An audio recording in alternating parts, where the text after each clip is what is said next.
Vamos a abordar el primer capítulo justamente con alguien que sabe mucho de esto, que hace muchos años que se dedica, es un infectólogo, se dedicó al hospital público, es el Así doctor Hugo es. Roland, ¿no? A quien siempre hablamos con él por el tema del SIDA hace muchos años cuando Así es. comenzaba a conocerse esta pandemia, ¿no? Y bueno, y ahora con esta que nos toca en suerte o en desgracia. ¿Te parece que lo saludemos, Sí, Ricardo? por supuesto, por supuesto, por supuesto. Hola Hugo, ¿cómo Doctor, está? ¿qué ¿Cómo tal, están Hugo? ustedes? Mucho gusto. Yo no lo estoy escuchando, no sé si lo están No escuchando. tengo, yo tampoco tengo mucho retorno de él. Él no debe estar escuchando, nosotros no. Yo A ver, sí. doctor, si Doctor, nos, ahora sí, ahora ¿me sí, ahora, está ahora escuchamos escuchando? Sí, perfecto. sí. Sí. Perfecto, perfecto. Bien. Ahí estamos escuchando ¿Cómo perfecto. están? Bien, bien, Hugo, Encantado. Bien, bien. bien, bien, doctor, bien. Muy duro ha sido, doctor, ¿eh? Muy duro. Creo que esto tiene que ser escuchado por quienes son los responsables precisamente de quienes están a cargo de este tema y también un mensaje muy, muy, digamos, preventivo hacia la sociedad, ¿no?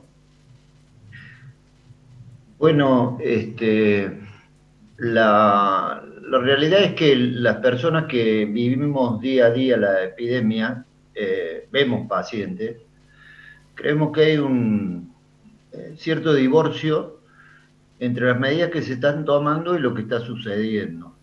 Eso es lo que ha Ujú. motivado, digamos, esta actitud. ¿Usted Lo cree, que, usted, dale, dale, Ricardo, dale. no, yo, es decir, ¿usted cree que hay dos realidades, la que se pinta a través de los que se comunica a nivel oficial y la que ustedes viven permanentemente en los sanatorios, en las clínicas, en los lugares donde eventualmente se atiende? No, específicamente nos referimos al tema de la prevención y particularmente a que hemos tenido unas restricciones que han sido exitosas, han sido reconocidas internacionalmente, y que de pronto este discurso de prevención, de restricción, más específicamente lo que se llamó cuarentena, eh, sufrió una embestida, digamos, en contra. Surgieron los discursos anti-cuarentena y dentro de esto también los pro-infección, pro-contagio. Ujú. Esto de a poco fue horadando la conciencia colectiva hasta llegar a este momento en que la gente piensa que está todo normal. Y eso no es así, todo por el contrario. Estamos ascendiendo vertiginosamente la curva y si seguimos así, afirmamos algunos que vamos a llegar a una curva similar a la de España en marzo-abril, en la que hay un ascenso vertiginoso, vertical, y en el que como resultado de eso se saturó el sistema y esto dio precisamente una letalidad del 17%. Imagínense Doctor, ustedes que en la actualidad tenemos una letalidad del 1.9, de manera que Ujú. nosotros estamos advirtiendo que la oferta va creciendo, ¿eh? La demanda va creciendo y lo que ofrecemos es lo mismo o menor. ¿Por qué? Porque el equipo de salud que está depreciado y devaluado, está además agotado y además está diezmado porque existen infecciones y aislamientos e incluso ha habido muertes. De manera que esa es la situación desde este punto de vista, del lado de, digamos, de la primera línea. doctor, a propósito de eso, usted señala que si seguimos en la misma forma que estamos, vamos a tener valores como en marzo o en abril como los de Europa, como España o Italia. Pero, ¿qué se puede hacer para que eso no ocurra? ¿Cuál sería Y la estrategia? bajar la demanda, bajar la demanda. Y hay medidas que, más allá de lo que podamos discutir, han demostrado ser eficaces. Y las medidas eficaces son las medidas de restricción. ¿De restricción de qué? De la circulación viral. ¿Cómo circula el virus? Lo transportan las personas. Si Ujú. nosotros detenemos la circulación de las personas, detenemos la circulación viral y damos, digamos, una disminución de la demanda que está viniendo y que nos está sobrepasando. Pero ahí se va a encontrar, doctor, con la discrepancia que plantea concretamente las autoridades, o particularmente los gobiernos, es decir, la vida y la economía y la vida, la situación que exigen en algunos los sectores corporativos para tratar de menguar el impacto de la crisis desde el punto de vista económico. Es decir, hay algo que la gente, hay algo de quienes los responsables no lo están advirtiendo y ustedes sí lo están observando. Es ahí el problema de la discrepancia y de la confrontación. Evidentemente, pero esto surge desde negar que el efecto económico de una epidemia es el efecto de una guerra. En todas las epidemias ha sucedido esto. De manera que si la economía va a sufrir y va a sufrir mucho, es mejor que lleguemos con la gente viva. Claro. Eso, así de sencillo es. Ajá. Doctor, este hecho que se ha conocido en las últimas horas de pausar la producción de la vacuna, al menos la que se estaba por realizar aquí en Argentina, que todavía no está muy claro efectivamente cuál ha sido el motivo, en qué paciente, si ha sido con el placebo o con la vacuna, pero esto lamentablemente haría que por lo menos se demore la vacuna, la llegada de la vacuna o la confección de la vacuna. ¿O esta no sería la única solución? No, esto también plantea, porque no es que no hay nada en el horizonte, hay un horizonte, que es la vacuna. Y felizmente hay 8 proyectos.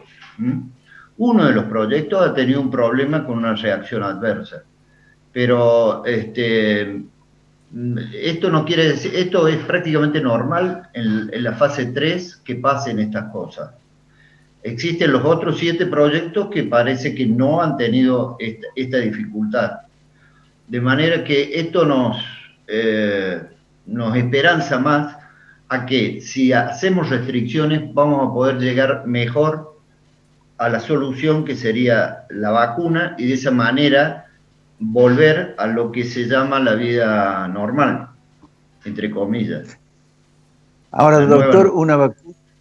Doctor, claro, doctor, una vacuna demora muchos años o mucho tiempo, quizás en producirse o ponerse o que el descubrimiento se lleve a la práctica.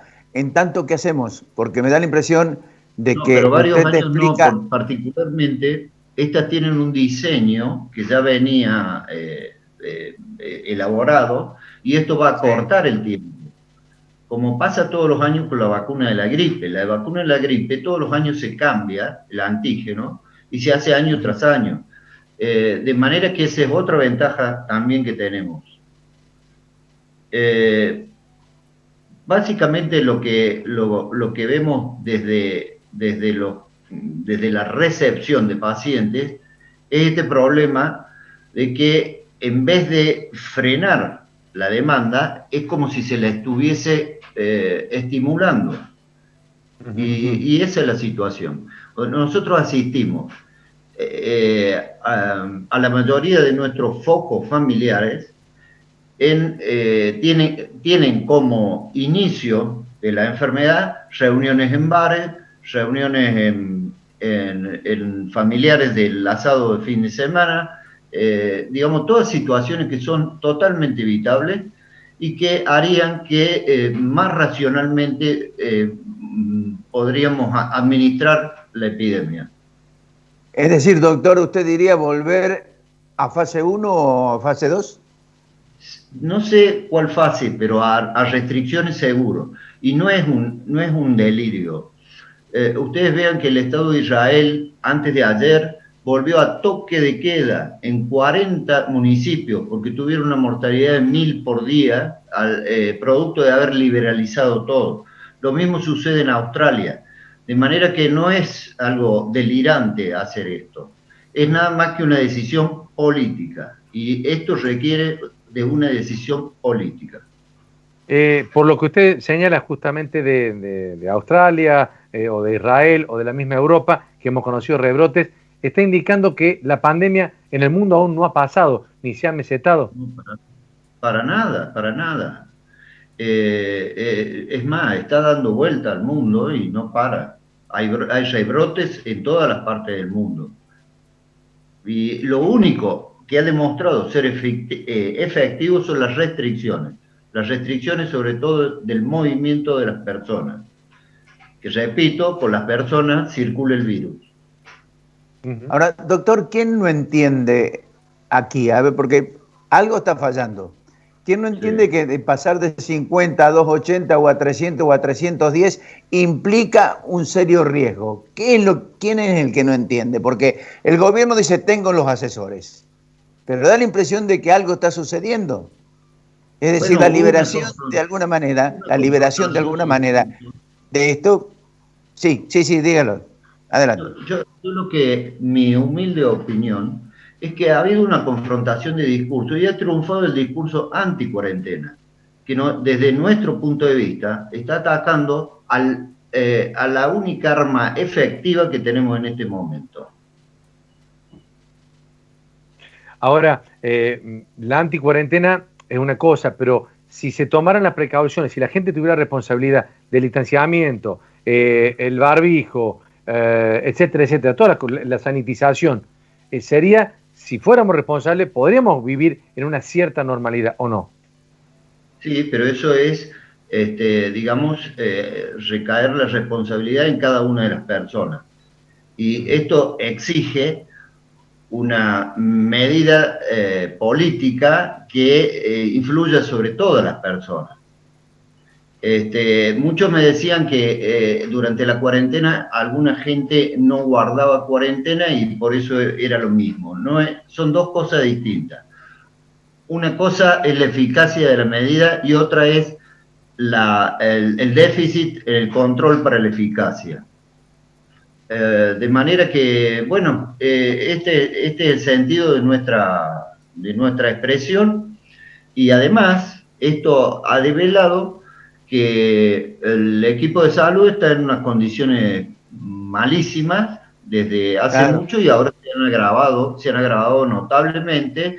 Estamos despreciados, subvaluados, agotados, diezmados. Esta es la situación. Por otro lado, es muy fácil, como decía usted, Fonseca, es muy fácil de suponer que si nosotros tenemos una proporción que va a requerir terapia intensiva y cada uno de ellos demandan 4 semanas por lo menos de internación, y usted va echando agua al tanque, en algún momento el tanque se va a rebalsar. Y en esa situación estamos, en esa dinámica estamos, es muy fácil eso. ¿Qué es lo que recomienda usted, doctor, si tuviera que dar una opinión con respecto a esto? Acá hay una ecuación simple, demanda y oferta. La oferta está fija o va para abajo, que es el equipo de salud que está diezmado, agotado, va para abajo. La demanda está muy dinámica y va muy para arriba. Entonces, la única manera de poner cierto equilibrio en esta ecuación es disminuir la demanda. ¿Cómo se disminuye la demanda? Haciendo restricciones de la circulación de las personas, y restricciones drásticas, restricciones generales. No se puede dejar librado a la voluntad y conciencia de las personas, que además están bombardeadas por un discurso que minimiza la enfermedad, e incluso algunos niegan que exista la enfermedad.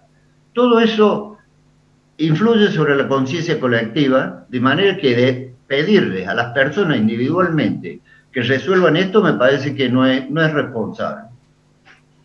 Doctor, usted que no solo que ha vivido la cuestión del SIDA, la terrible situación que se vio en el principio de los 80, pero sí seguramente habrá leído mucho y habrá investigado mucho. ¿Esta es una de las pandemias más graves que hemos tenido en el mundo? No, para nada. La pandemia del año 20 murieron 30 millones de personas y dio 2 veces vuelta al mundo y no había vacuna, digamos, no es lo peor. No es lo peor. Y en esa pandemia se demostró que lo único efectivo era la cuarentena. Dale, Ricardo. Dale, José. Dale, José, dale. Completo con esto. Estamos cerca del 30% de la ocupación de las camas críticas por el tema COVID actualmente, 28 y pico, ¿puede ser? ¿Doctor? No, eso es otra gran discusión. A ver. ¿Cómo se cuentan las camas? Una unidad crítica no es nada más que una cama, un monitor y un respirador. Lo compone todo un equipo. Lo más importante de la unidad crítica es el personal que es altamente calificado y que tarda muchos años en entrenarse para cumplir con su tarea. De manera que usted puede tener muchísimos respiradores, pero si no tiene quien maneje, controle, Claro. Analice la situación,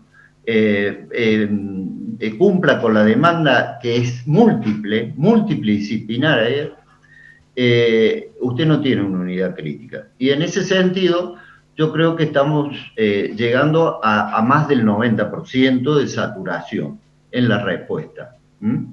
Una respuesta válida.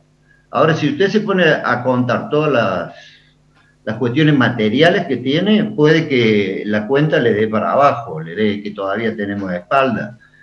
Desde mi humilde experiencia de médico de hospital y de barrio, le digo que nosotros estamos llegando al límite máximo.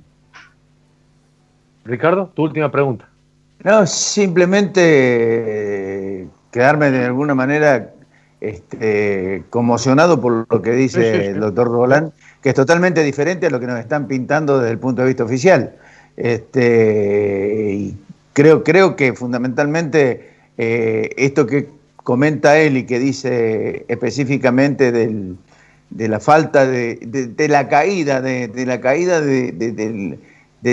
aspecto sanitario, de quienes están ocupados del tema sanitario, que están superados, agotados, es preocupante. Y fundamentalmente creo que allí los terapistas son realmente incidentales a la hora de tener que precisamente salvar la vida, ¿no?